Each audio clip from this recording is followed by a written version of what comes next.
À mesure que les projecteurs se braquent à nouveau sur l'Afrique du Nord, un acteur inattendu semble prendre la lumière sans prévenir l'Algérie qui accélère à grande vitesse dans la modernisation de son arsenal militaire. Avions de chasse, flambant, 9 boucliers défensifs, high-tech et cerises sur le missile des rumeurs persistantes, évoquant un achat futur de drones supersoniques russes Jiran. Et comme si cela ne suffisait pas, le récent débarquement du très convoité Su-57 n'a fait qu'ajouter de l'huile sur le feu stratégique. Ce petit bijou de furtivité a provoqué un véritable séisme géopolitique, bousculant les certitudes et redistribuant les cartes du pouvoir dans la région. Quand les confirmations russes et américaines sont tombées comme un coup de tonnerre, certifiant que le Su-57 avait bel et bien franchi les cieux algériens, la surprise n'a pas duré bien longtemps. Car derrière ce balai aérien discret se cache une réalité bien plus explosive. L'Algérie est en train de réécrire les règles du jeu. Ce n'est plus seulement une affaire de dissuasion classique, c'est tout le système d'alliance et la balance du pouvoir entre grandes puissances qui vacillent. Le message est limpide.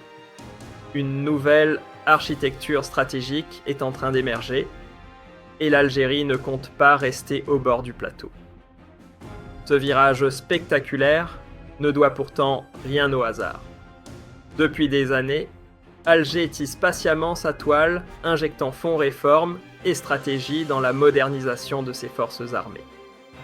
Ce travail de fond, longtemps discret, prend aujourd'hui tout son sens à mesure que les lignes bougent dans le Sahel, cette poudrière géopolitique où les menaces transfrontalières ne cessent de se multiplier.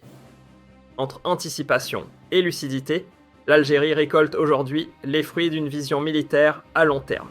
Pendant que certains analystes pariaient sur un essoufflement algérien coincé, pensait-il, entre les contraintes économiques et les jeux d'influence diplomatique, le pays a répondu de la manière la plus inattendue en s'offrant l'avion furtif le plus convoité du moment. En devenant le tout premier État du monde arabe et africain à intégrer dans son arsenal un appareil de 5e génération, l'Algérie a pris de court bien des chancelleries européennes, convaincues que cette technologie resterait verrouillée du côté de Moscou pour encore une décennie. Surprise non. Révélation stratégique, absolument. Si l'arrivée du Su-57 a déjà bousculé le paysage militaire régional, ce n'était que l'entrée en matière. Ce qui fait aujourd'hui frissonner les analystes de la défense, c'est l'éventualité de voir débarquer dans les hangars algériens les redoutables drones Jiran, véritables flèches volantes à réaction. Invisibles au radar nerveux comme des guêpes et capables de virages serrés à pleine vitesse, ces engins pourraient quand bien réécrire à eux seuls les règles de l'affrontement moderne. De quoi redéfinir non pas seulement la stratégie, mais aussi le tempo des batailles à venir. Il n'aura fallu qu'une rumeur filtrée depuis des cercles russes bien placés pour que le monde de la défense s'emballe. Pas besoin de communiqué officiel, l'écho a suffi. En quelques heures, think tanks et médias internationaux se sont rués sur le sujet. Et pour cause selon ces fuites, les drones en question seraient alors capables de filer à près de 800 km/h. Une prouesse quasi inédite dans l'univers des drones classiques. Mais le plus vertigineux, c'est leur rayon d'action plus de 2500 km. Avec une telle portée, l'Algérie s'offre théoriquement la possibilité de frapper bien au-delà de ces lignes, là où peu de nations africaines peuvent encore prétendre agir. Mais la vitesse et la portée ne sont que le début de l'histoire. Ces engins seraient aussi capables d'embarquer une charge utile, avoisinant les 50 kg pensés, pour neutraliser des cibles hautement sensibles, postes de commandement réseau critique, voire boucliers défensifs ennemis. Et ce avant même que les avions de chasse n'entrent en scène. C'est précisément ce rôle de frappe préliminaire qui place ce drone au cœur de la doctrine de dissuasion algérienne, un dispositif pensé comme un écosystème avion furtif, défense, en couches successives, et désormais ces drones agiles, prêts à désorganiser l'adversaire avant le premier tir habité. Si l'amitié russo-algérienne fait partie du paysage depuis des décennies, les derniers mois ont vu Alger revoir subtilement l'angle de sa boussole diplomatique. Et ce n'est pas anodin.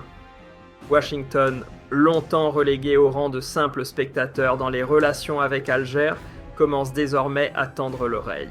Les États-Unis voient dans l'Algérie un point d'ancrage stratégique au nord du continent africain, mais aussi un stabilisateur potentiel dans un Sahel en pleine ébullition, où les grandes puissances se livrent à un bras de fer silencieux. Autrement dit, l'Algérie ne change pas d'amis, mais elle choisit de mieux répartir ses cartes.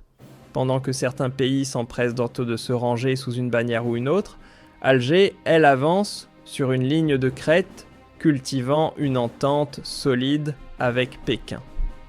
Mais ici, pas question de limiter la coopération à la sphère militaire, infrastructure, IA, technologie critique et système de contrôle renforce chaque jour un partenariat global. Ce jeu d'équilibriste, loin d'être passif, permet à l'Algérie de garder sa liberté de mouvement dans un monde qui pousse de plus en plus à choisir son camp. Dans un univers bipolaire en pleine résurgence, rares sont ceux qui parviennent encore à marcher entre les gouttes. L'Algérie, elle y danse presque. L'éventuelle entrée en scène des drones Giran dans l'arsenal algérien ne serait pas un simple gadget militaire de plus. Non, c'est l'indice révélateur d'un plan bien plus ambitieux, revisiter toute la colonne vertébrale de la puissance armée du pays.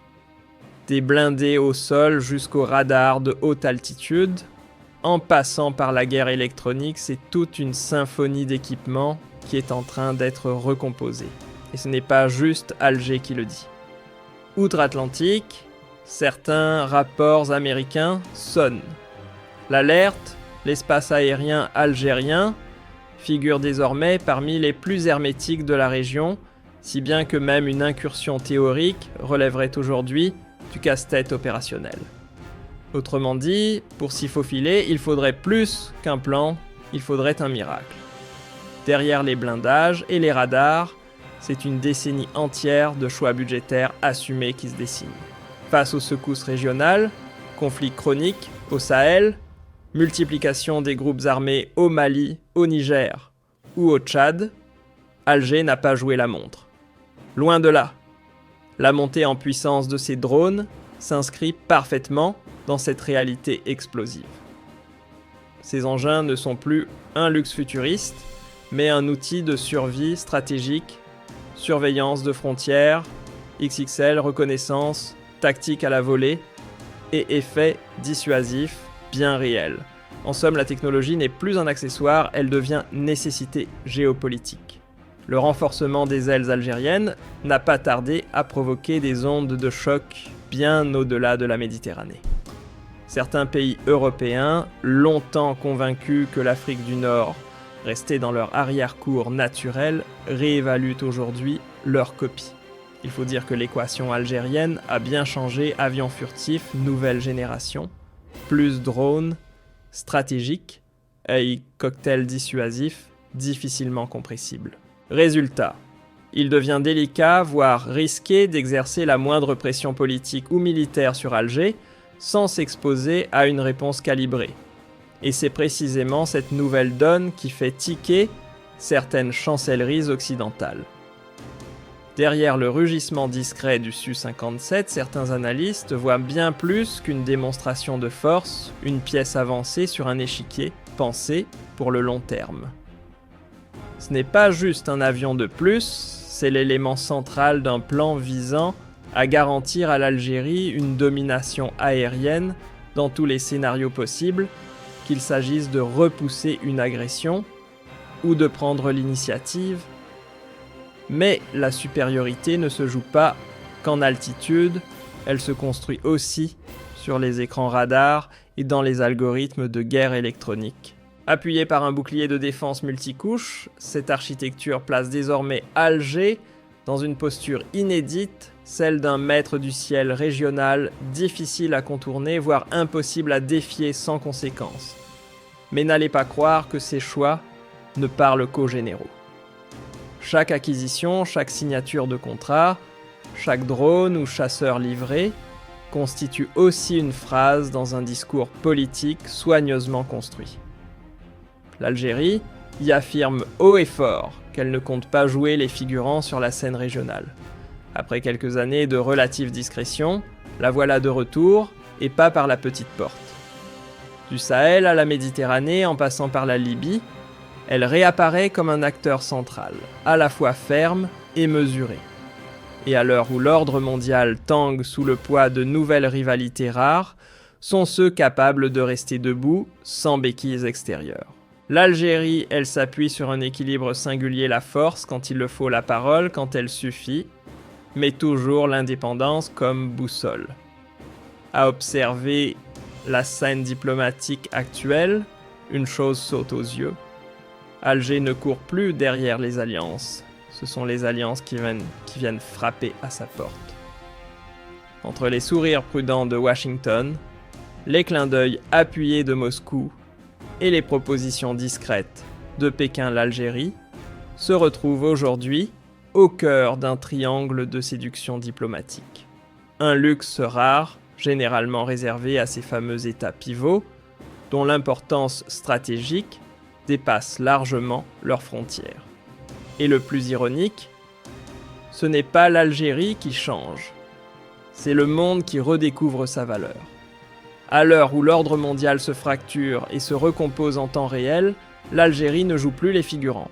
Elle s'invite au centre de la table bras croisés, avec un plan clair, devenir l'un des architectes des nouveaux équilibres régionaux.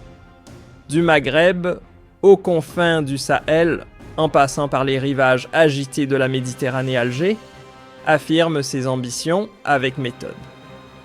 Derrière ce cap, une stratégie cohérente axée sur l'indépendance de décision, le renforcement de la souveraineté nationale et l'élargissement calculé de ses partenariats. Plus qu'une posture, une montée en puissance réfléchie. Ce qui se joue en ce moment dans les hangars et les centres de commandement algériens dépasse de loin la simple modernisation militaire. Loin d'être des annonces ponctuelles, l'essor fulgurant de la force aérienne, l'achat de matériel de haute précision ou encore l'intérêt pour des drones à propulsion avancée s'inscrivent dans une partition beaucoup plus vaste. L'objectif ? Redéfinir la place de l'Algérie sur l'échiquier régional non plus comme un spectateur attentif, mais comme un acteur incontournable capable de peser sur les dynamiques de pouvoir, que ce soit à l'horizon des prochaines années ou des prochaines générations. Ce virage stratégique n'est pas le fruit de l'instinct, mais d'une lecture froide et réaliste du monde qui change. Tandis que les rivalités entre grandes puissances prennent de l'ampleur, que les modèles de sécurité collective se fissurent, et que les foyers de crise deviennent tous interconnectés, l'Algérie a tranché hors de question de se laisser happer par une logique de bloc. Elle opte pour un cap clair stabilité intérieure, d'abord indépendance de choix, ensuite une manière de résister aux turbulences sans perdre sa direction. Dans un monde devenu un vaste échiquier fracturé, rares sont les joueurs capables d'échanger avec tous sans se faire happer par un camp. Et pourtant, l'Algérie y parvient. Elle discute avec Washington, entretient les liens avec Moscou, tisse des partenariats avec Pékin, coopère avec Bruxelles et dialogue avec le monde arabo-africain, sans jamais perdre sa cohérence nationale. Ce tour de force n'a rien de magique, il repose sur des institutions solides et une boussole stratégique qui reste fixée sur l'essentiel. Dans cette ère de fracture, tenir la barre sans virer de bord est un exploit diplomatique en soi. Certains y voient une course à l'armement, l'Algérie y voit une assurance contre l'instabilité. Depuis quelque temps, la stratégie militaire du pays ne se résume plus à l'achat d'équipements de pointe. Elle s'inscrit dans une architecture pensée pour la dissuasion, éviter le conflit en rendant toute agression trop coûteuse. Loin des logiques provocatrices, cette posture mêle technologie anticipation et sang-froid. Dans une région souvent secouée par les rapports de force, l'Algérie joue la carte de l'équilibre, ni passivité ni agressivité, mais une défense assez solide pour imposer le calme par la seule menace de sa réplique. Dans la vision stratégique algérienne, la puissance militaire n'est pas un outil d'intimidation, mais un bouclier. L'idée maîtresse est simple, dissuader avant de devoir riposter.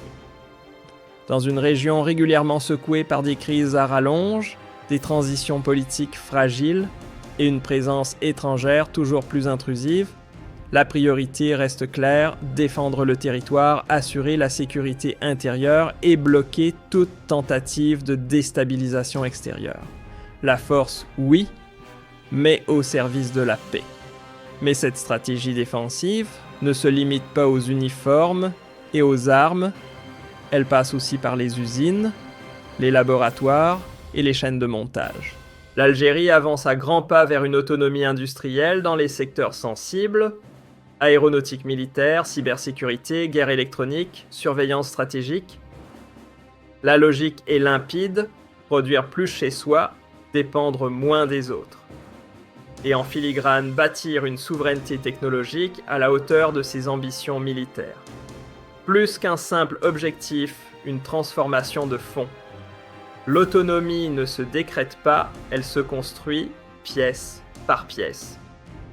Et Alger l'a bien compris. Loin de s'enfermer dans une bulle isolationniste, le pays tisse un réseau d'alliances multiples, allant de Pékin à Moscou d'Ankara, à plusieurs capitales asiatiques, avec une logique simple, multiplier les leviers sans s'enchaîner à personne. Dans cette vision, la vraie souveraineté du XXIe siècle ne se limite plus aux missiles et aux mines d'or, elle passe aussi par le contrôle des infrastructures critiques, la maîtrise des technologies sensibles et la capacité de faire tourner un écosystème durablement sans perfusion extérieure. Mais Alger ne se contente pas de renforcer son socle interne. Elle s'active aussi là où les lignes de fracture sont les plus béantes. Au Sahel, pendant que d'autres misent tout sur la logique des fusils, l'Algérie, elle plaide pour la stabilité, par le dialogue.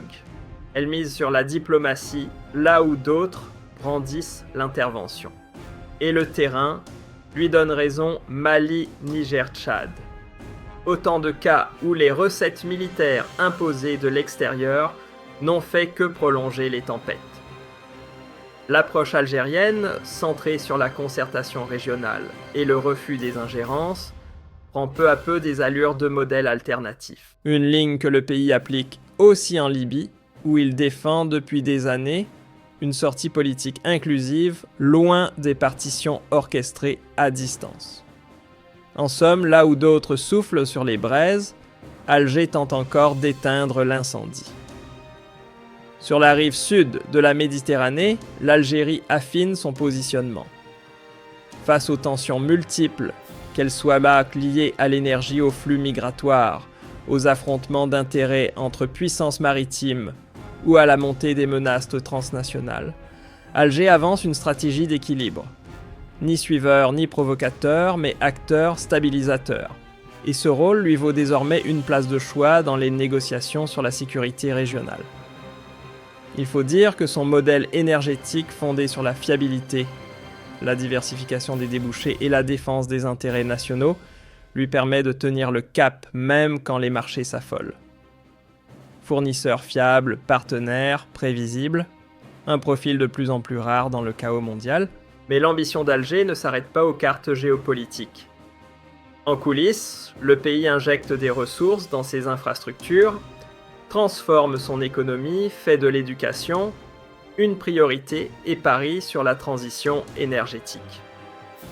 Ce travail discret mais structurant vise un objectif clair, bâtir un socle interne capable de résister aux secousses extérieures tout en propulsant l'Algérie dans les dynamiques régionales émergentes. Car aucune influence à long terme ne peut s'improviser sans une maison solide. Tout semble indiquer que l'Algérie a franchi un cap, fini le temps où elle se contentait d'ajuster sa trajectoire en fonction des secousses extérieures. Désormais, elle trace sa propre voie, anticipe les tempêtes et cherche même à en influencer le cours. Cette transformation n'est ni le fruit du hasard, ni simplement le résultat d'un alignement planétaire opportun. Elle est le produit d'une stratégie mûrement élaborée à la croisée entre diplomatie calculée, modernisation patiente et mise en valeur de ses leviers structurels. Dans ce monde morcelé, où les pôles d'influence s'éloignent les uns des autres, maintenir des ponts avec Washington-Pékin, Moscou-Bruxelles et le monde arabo-africain relève d'un art.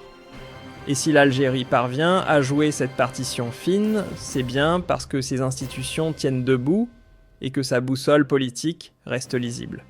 Une puissance régionale qui ne subit plus les cartes, mais qui les redessine. Ce que l'on voit émerger aujourd'hui, ce n'est pas simplement un pays qui muscle son appareil militaire, mais une nation qui revendique pleinement son rôle d'architecte régional. L'Algérie ne se contente plus de réagir aux chocs du monde, elle cherche désormais à les devancer, à les façonner à y répondre en force et en finesse. Cette dynamique n'est pas le fruit d'un simple alignement favorable des astres géopolitiques, mais le résultat d'un plan mûrement construit, combinant prudence diplomatique, investissement patient et valorisation des ressorts profonds du pays. Dans une époque où les fractures planétaires deviennent la norme, où les blocs se durcissent et les alliances se font à double tranchant, peu de nations parviennent à rester en équilibre sur ce fil tendu entre Washington, Pékin, Moscou, Bruxelles et leur sphère d'influence. L'Algérie, elle s'y maintient avec assurance. Et si elle continue sur cette voie, en étoffant ses capacités, en renforçant ses liens et en consolidant son autonomie, alors elle ne sera plus simplement un acteur régional. Elle deviendra une force de stabilisation centrale dans un monde en mutation.